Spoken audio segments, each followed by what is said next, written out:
बिस्मिल्लाहिर्रहमानिर्रहीम। अस्सलाम वालेकुम अज़ीज़ तलबा। जैसा कि बेटा आप जानते हैं कि हमारा उर्दू का सिलेबस ख़त्म हो चुका है और हमने अब इसकी दोहराई करनी है। तो इसके लिए सिलेबस को कुछ इस तरह से तरतीब देना है कि हम एक दिन में पूरा का पूरा सिलेबस अच्छे तरीके से दोहरा सकें। तो इसके लिए मैंने पूरे सिलेबस को मद्देनज़र रखते हुए कुछ इस तरह से टाइम टेबल को तरतीब दिया है कि आपका पूरा का पूरा सिलेबस मुकम्मल तौर पर दोहराया जा सके। इसके लिए हमने एक दिन मखसूस कर लिया है जिसमें हमने सिर्फ़ उर्दू की दोहराई करनी है। तो मोरखा 8 सितंबर 2020 बरोज़ मंगल को हमने सिर्फ़ उर्दू की दोहराई करनी है और दोहराई करने के दौरान आपने तमाम मश्क जो आपको मैं अभी बताऊंगी वो सारी की सारी रफ़ रजिस्टर पर भी करनी है और ख़ासकर जो मुश्किल अल्फाज हैं उनको आपने कम से कम 5 बार रफ़ रजिस्टर पर करना है। अब ये बेटा आप पर है कि आपने किस चीज़ को पहले करना है, किस चीज़ को बाद में करना है। मैंने हर एक्टिविटी को उसके टाइम के मुताबिक आपको बता दिया है। अब आपने ज़हन नशीन कर लेना है कि आपने किस एक्टिविटी को कब करना है और उसको कितना टाइम आपने देना है। आपकी आसानी के लिए ये टाइम टेबल बनाए हैं ताकि आप इसको सामने रख के और उसको फॉलो करके आप पूरा का पूरा सिलेबस मुकम्मल तौर पर दोहरा सकें। जी, तो बेटा हम सुबह का आगाज़ नमाज़ फ़जर के बाद करेंगे। नमाज़ फ़जर के बाद आपने कुरान पाक की तिलावत करनी है। तिलावत के बाद आप अपनी रोज़ाना की तस्बीहात, जैसे आप दुरूद शरीफ की तस्बीह पढ़ते हैं, रब्बी ज़िदनी इल्मा की तस्बीह का इजाफ़ा कर लें, आप कलमा शरीफ की तस्बीह पढ़ लें और इसके बाद आपने अपनी कामयाबी और आसानी के लिए दुआ करनी है और इसके बाद नाश्ता करना है। नाश्ते से फ़ारिग होने के बाद कोई भी लम्हा ज़ाय किए बगैर आप अपनी दोहराई का आगाज़ करेंगे। तो हम आगाज़ करते हैं। सबसे पहले बेटा ग्रामर, इसको आपने 30 मिनट देने हैं। मुज़क्कर मुअन्नस के लिए 20 मिनट काफ़ी हैं। वाहिद जमा 20 मिनट, अल्फाज मुतरादिफ़ात 20 मिनट, अल्फाज मुतज़ाद 20 मिनट, अल्फाज मुतशाबह 30 मिनट, क्योंकि इसमें जुमले भी हैं आपने उनको भी दोहराना है। साबके 20 मिनट, लाके 20 मिनट, ज़रबुल इम्साल 30 मिनट, मुहावरात 30 मिनट, फ़िक्रात की इस्लाह 20 मिनट, अल्फाज मानी 20 मिनट, अल्फाज जुमले 20 मिनट, मश्की सवालात 1 घंटा, अशार के मफ़ाहीम 20 मिनट, अशार की तशरीह 1 घंटा, मरकज़ी ख़याल 15 मिनट, खुलासे 30 मिनट, खतूत 1 घंटा, कहानियाँ 1 घंटा, रुदात नवीसी 30 मिनट, आप बीती 30 मिनट, इक़्तिबास की तशरीह 20 मिनट। जी बेटा, ये मैंने आपको हर एक्टिविटी उसके टाइम के अकॉर्डिंग आपको बता दी है। कोई सी भी चीज़ आप पहले करें उसका दौरानिया आपके पास मौजूद है, आपने उसको उतना ही टाइम देना है। रफ़ रजिस्टर अपने पास रखना है और जो आपको मुश्किल लगेगा लफ्ज़ उसकी मश्क आपने 5 बार करनी है और दोहराने के बाद आपने पूरी की पूरी मश्क के साथ आपने रफ़ रजिस्टर पर इसकी तहरीरी मश्क करनी है। बेटा मैं दुआ गो हूँ कि आप इसको अच्छे तरीके से फॉलो करेंगे और उम्मीद करती हूँ कि आप इसको फॉलो करने के बाद अच्छे तरीके से पेपर को अटेम्प्ट करेंगे और अच्छे मार्क्स लेंगे। मैं भी दुआ गो हूँ कि अल्लाह करे कि आपके पेपर बहुत अच्छे हों और आप अच्छे मार्क्स लेकर अच्छे नंबरों से पास हों। फ़ी अमानिल्लाह बेटा। बिस्मिल्लाहिर्रहमानिर्रहीम। अस्सलाम वालेकुम अज़ीज़ तलबा। बेटा, जैसा कि आपको मालूम है कि आपका सिलेबस ख़त्म हो चुका है और आज मोरखा 8 सितंबर 2020 बरोज़ मंगल आपको इस वीडियो में मिड टर्म में होने वाली उर्दू के पेपर के बारे में मुकम्मल पैटर्न बताया जाएगा और ये बताया जाएगा कि पेपर हल करते हुए आपने किन बातों को मद्देनज़र रखना है। जी बेटा, आप लोग जमात हफ्तम पर्चा उर्दू कॉल नंबर आपके 50 यानी उर्दू में आपके 50 नंबर का पेपर होगा। हिस्सा मारूज़ी बेटा आपका 25 नंबर पर मुश्तमिल होगा और हिस्सा इंशाइया भी 25 नंबर का होगा। इम्तहानी पर्चे के हवाले से तफसील सवाल नंबर 1 मारूज़ी का होगा जो 25 नंबर पर मुश्तमिल होगा। सवाल नंबर 2 इक्तिबास 4 नंबर। सवाल नंबर 3 अशार की तशरीह ये 3 नंबर का होगा। सवाल नंबर 4 खुलासा ये 5 नंबर का होगा। सवाल नंबर 5 ख़त 7 नंबर का होगा आपका। सवाल नंबर 6 कहानी रुदात ये बेटा 3 नंबर की होगी और सवाल नंबर 7 कवायद ये 3 नंबर के होंगे। बेटा, नंबरों में रद्द-बदल हो सकता है। ये बेटा मैं आपको आपका मॉडल पेपर दिखा रही हूँ कि आपका पेपर किस तरीके का आएगा। ये हिस्सा मारूज़ी है, आपको स्क्रीन पर नज़र आ रहा है। ये सारा का सारा पेपर आपका हिस्सा मारूज़ी पर मुश्तमिल है। ये अगर मैं कहूँ कि आपको 100% मैंने आपको हिस्सा मारूज़ी दिखाया तो इसमें से चंद एक्टिविटीज़ मैंने यहाँ पे डाली हैं जस्ट आपको ये समझाने के लिए कि आपका हिस्सा मारूज़ी किस तरह का आ सकता है। अब हिस्सा इंशाइया को देखें यानी सब्जेक्टिव पेपर। बेटा, जब आपका 100 मार्क्स का पेपर होता है उसमें आपको अलग से शीट्स प्रोवाइड की जाती हैं, अलग से शीट दी जाती हैं जहाँ पे आप अपना सब्जेक्टिव यानी हिस्सा इंशाइया करते हैं। लेकिन 50 नंबर के पेपर में आपको अलग से शीट नहीं दी जाती, आपने इन्हीं शीट के ऊपर पेपर को हल करना होता है। अब आपको नज़र आ रहा होगा स्क्रीन पर हिस्सा इंशाइया में कि आपको यहाँ पर स्पेस दी हुई है जहाँ पे आपने इसको करना है। अब आप देख लें सवाल नंबर 2 में भी आपको जगह दी हुई है, सवाल नंबर 3 भी आपके पास अशार की तशरीह में भी है, खुलासे में भी आपको भी सब कुछ नज़र आ रहा है कि आपको स्पेस दी हुई है और आपने इसको इसी के ऊपर हल करना है। ये था बेटा आपका पेपर, मॉडल पेपर जो आपका आएगा कि आपका हिस्सा मारूज़ी और हिस्सा इंशाइया किस तरह का होगा। ये आपने मॉडल पेपर देख लिया। अब मैं आपको इसके बारे में आपको तफसील से बताती हूँ कि आपने इस पेपर को कैसे हल करना है।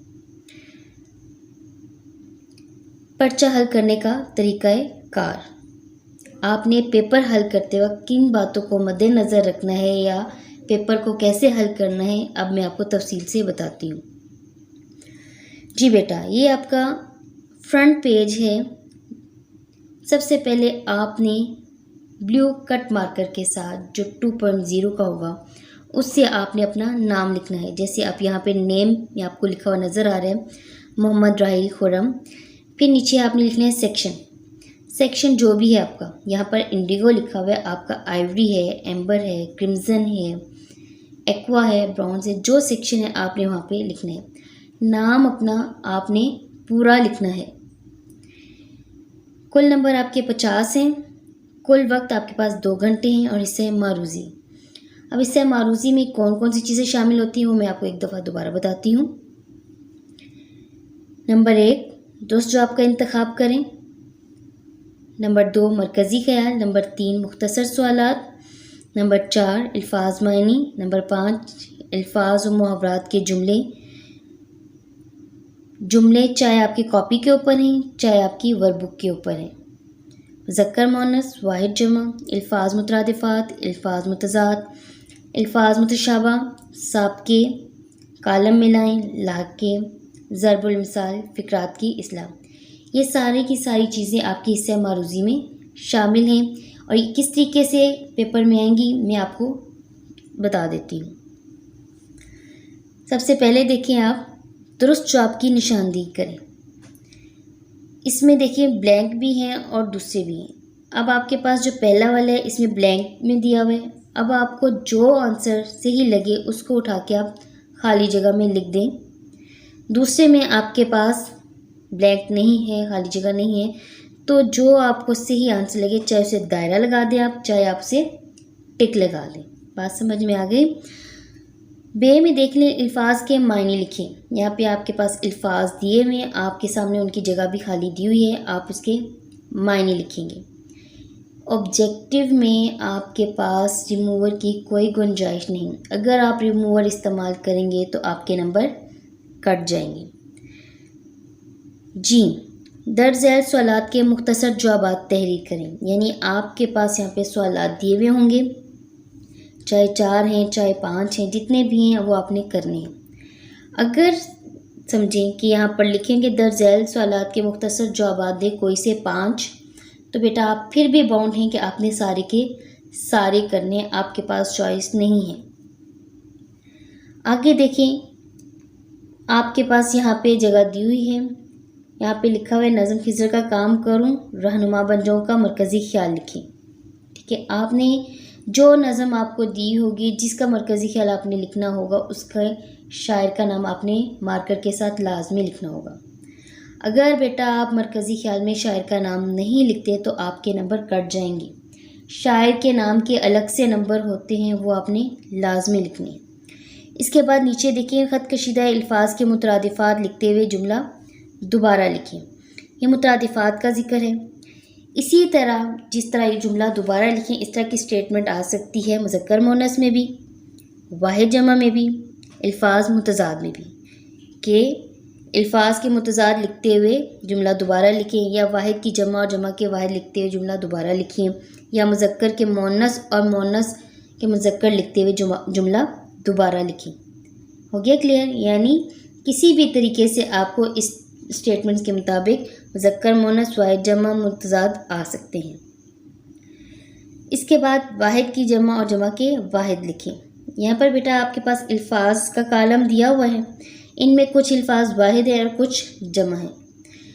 जो अल्फाज वाहिद के हैं उनको आप कालम वाहिद के में लिखेंगे, और जो अल्फाज आपके पास जमा के हैं उन्हें आप जमा के कालम में लिखेंगे। हो गया क्लियर? आगे देखिए, दर्ज झैल दिए गए लाहकों की मदद से 2-2 अल्फाज बनाएं। यहाँ पे लाहकों की जगह साबके भी आ सकते हैं। अब नीचे देखिए, खाली जगह मुनासिब लाहकों की मदद से पुर करें। यानी ये दोनों क्वेश्चन लाहकों के दिए हैं, तो इनकी जगह साबके भी आ सकते हैं। आगे ज़रबुल मिसाल के मायनी और मायने की ज़रबुल मिसाल लिखें। नीज़ ज़रबुल मिसाल की तकमील करें। यानी यहाँ पर 3 तरह की ऑप्शन है।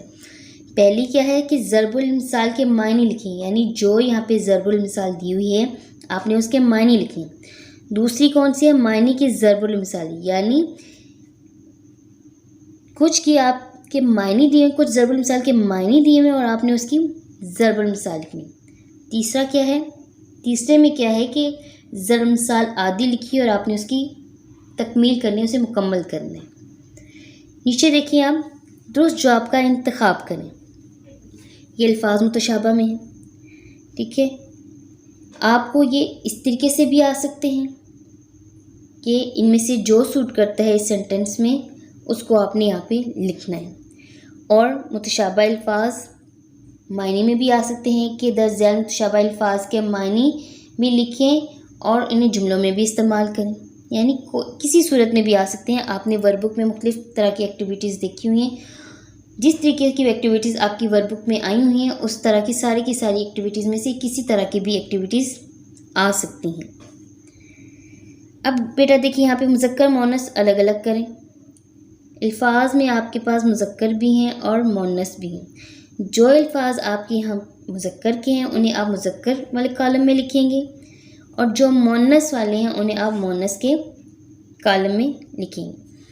अब नीचे देखिए, आप मंदरजा झैल फ़िक्रात में ख़त कशीदा के मुतज़ाद लिखते हुए जुमला मुकम्मल करें।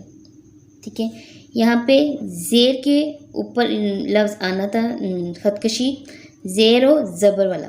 नीचे है सहल, सहल के ऊपर खत कशीद हुआ है, तो आपने इसकी ब्लैंक की जगह इसका मुतज़ाद लिखना था। अब बेटा आप मारूज़ी आपको समझा दी, अब मैं आपको समझाऊंगी हिस्सा इंशाइया आपने कैसे अटेम्प्ट करना है। हिस्सा इंशाइया में भी बेटा आपने वही करना है जिस तरीके से मैंने हिस्सा मारूज़ी में बताया था। सबसे पहले आप अपना मार्कर के साथ नाम लिखेंगे और नाम आपने अपना पूरा लिखना है।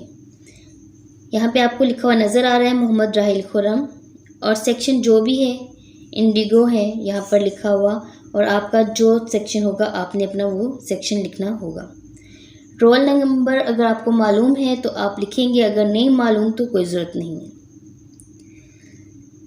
हिस्सा इंशाइया ये इसके भी कुल 25 नंबर आपको मैंने बताए थे, यानी मारूज़ी भी 25 नंबर का है, इंशाइया भी आपका 25 नंबर का है। अब यहाँ पे बेटा आपका सवाल नंबर 2 है, किसी एक इक़्तिबास की तशरीह वाला मतन करें, नीज़ खत कशीदा अल्फाज के मायने भी लिखें।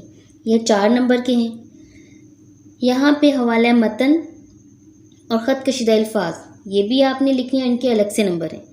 अब आपने पहले अलिफ करना है या बे करना है, ये आपके ऊपर है। फ़र्ज़ करें अब आप अलिफ कर रही हैं, तो हवाला मतन में जब आप इक़्तिबास की तशरीह कर रहे होते हैं तो हवाला मतन में हम सबक का नाम लिखते हैं। यहाँ पे आपने सबक का नाम लिखना है हवाला मतन के सामने। नीचे आपके पास ख़त कशीदा अल्फाज के मानी जगह दी हुई है, जो अल्फाज ख़त कशीद हैं उनको लिखें बीच में, और सामने इनके मानी लिखें। इनके अलग अलग नंबर हैं, अगर आप नहीं लिखते तो आपके नंबर कट जाते हैं। फिर नीचे आपके पास तशरीह के लिए जगह दी हुई है, आपने तशरीह करनी है। बेटा आपको पता है कि इक़्तिबास की तशरीह जब हम करते हैं तो उसके 3 पैराग्राफ होते हैं। पहले पैरे में मैंने आपको बताया था कि हम जो मुसन्निफ़ सबक के बारे में बता रहा होता है उसके बारे में लिखते हैं कि मुसन्निफ़ सबक में क्या कहना चाह रहा है, इसके सबक लिखने का क्या मकसद है, ठीक है, इसने पूरे सबक में क्या लिखा। दूसरा जो पैरा होता है उसमें हम जो हमारे पास लाइन गिवन होती हैं, जो लाइन्स दी होती हैं, जो पैरा होता है हमारे पास, उसकी हम तशरीह करते हैं आसान लफ्ज़ों में, और ख़ास कर उन अल्फाज के मानी इस्तेमाल करते हैं जो ख़त कशीद होते हैं। अगर आप पैराग्राफ को उसी तरीके से लिख देते हैं या फिर जो ख़त कशीदा अल्फाज हैं उनको उसी तरीके से लिख देते हैं तो आपको नंबर नहीं मिलेंगे। आपने तशरीह करते वक्त आसान लफ्ज़ों में उनके मायने इस्तेमाल करते हुए उसकी वजाहत करनी। और तीसरा जो पैराग्राफ होता है वो हासिल बहस, यानी आपने पूरा सबक पढ़ने के बाद क्या सीखा। ठीक है, आपको बात समझ में आ गई है। पहला पैरा, दूसरा पैरा और तीसरा पैरा, ये होगी हमारी इक़्तिबास की तशरीह। सवाल नंबर 3, किसी एक शेर की तशरीह वाला मतन करें। अब यहाँ पे आपके पास 2 अशार दिए हुए। अब आपको जो अच्छे तरीके से याद है आपने उसकी तशरीह करनी है। जब आप इक़्तिबास की तशरीह करते हैं तो उसमें आप सबक का नाम लिखते हैं वाला मतन में। अब हम जब नज़म की तशरीह कर रहे हैं, ठीक है, तो इसमें हम नज़म का नाम और शायर का नाम लिखेंगे, ठीक है, और इसके बाद तशरीह करेंगे। तशरीह में हम बेटा 2 नज़म की तशरीह में हमारे पास 2 पैराग्राफ होते हैं। पहले पैरे में हम शायर के मुतल्लिक और शायर ने जो नज़म लिखी है उसके मुतल्लिक पूरा लिखते हैं, और इसके बाद दूसरा जो पैरा होता है बेटा उसमें हम जो हमारे पास शेर दिया होता है हम उसकी तशरीह करते हैं। अब आपको पता होगा कि आपको एक तशरीह करवाई जाती है और बाकी मफ़ाहीम लिखवाए जाते हैं नज़म के। अगर फ़र्ज़ करें आपके पास वो तशरीह नहीं आती जो आपको मॉडल के तौर पर क्लास में करवाई गई है, तो कोई और शेर आ जाता है नज़म का जिसकी तशरीह आपने कॉपी पर नहीं की हुई, तो आपने क्या करना है, जो आपका इब्तदाई पैरा है उसे तो आपने हर शेर की तशरीह के से पहले लिखना है, लेकिन जो आपका शेर होगा उसको आपने क्या करना है, जो आपको मफ़ाहीम लिखवाए गए हैं आपने उनकी मदद से ख़ुद तशरीह करनी है। बात समझ में आ रही है? आपको मफ़ाहीम इसीलिए लिखवाए जाते हैं कि आप उन मफ़ाहीम की मदद से तशरीह लिख सकें। हो गया बेटा क्लियर? अब देखिए बेटा सवाल नंबर 4, खुलासा जो है ये आपने करना है, इसके लिए भी आपको स्पेस दी हुई होगी। अब सवाल नंबर 5, ख़त 7 नंबर का है। आपको पता है कि इसके लिए भी स्पेस दी हुई है और इसको भी पैटर्न को आपने लाजमी अच्छे तरीके से इसकी प्रैक्टिस करनी है। पैटर्न के नंबर आपके सॉलिड मार्क्स होते हैं, यहाँ पे आप मिस्टेक नहीं करेंगे। सवाल नंबर 6, झूठ का अंजाम के उन्वान पर कहानी मुकम्मल करें। ठीक है, यहाँ पे आपको कहानी दी हुई है, आपके पास यहाँ पे आप बीती भी आ सकती है, यहाँ पर बेटा आपके पास रुदात भी आ सकती है, कोई भी आ सकती हैं, 2 भी आ सकती हैं और 1 करनी होती है, और 1 भी आ सकती है और आपने वो लाजमी करनी है, आपके पास चॉइस नहीं है। अब यहाँ पे एक कहानी दी है जो आपने लाजमी करनी है, यहाँ पर आप बीती भी 1 आ सकती है, यहाँ पे रुदात भी 1 आ सकती है। सवाल नंबर 7, कोई से 2 की तारीफ़ करें और 2 मिसालें दें। ये कवायद वाला सवाल है, आपने 2 मिसालें नहीं देनी, आपने 1 2 इजाफी देनी है कि अगर आपकी इमला की गलती हो जाती है उनमें, तो जो आपने इजाफी लिखी हुई हैं उनमें से अगर वो ठीक है इमला के लिहाज से, तो उसमें से आपको नंबर मिल जाए। अब बेटा आपको मैं बताऊंगी पर्चा हल करने की तरतीब और वक्त का इंतज़ाम, यानी आपने कौन से सवाल को कितने टाइम में कर लेना है। सवाल नंबर 1, मारूज़ी, ये बेटा आपका 35 मिनट में हो जाना चाहिए। और सवाल नंबर 7 करेंगे इसके बाद कवायद, ये बेटा 6 मिनट में होना चाहिए। सवाल नंबर 4, खुलासा, ये 10 मिनट में होना चाहिए। सवाल नंबर 5, ख़त, ये भी 10 मिनट में हो जाना चाहिए।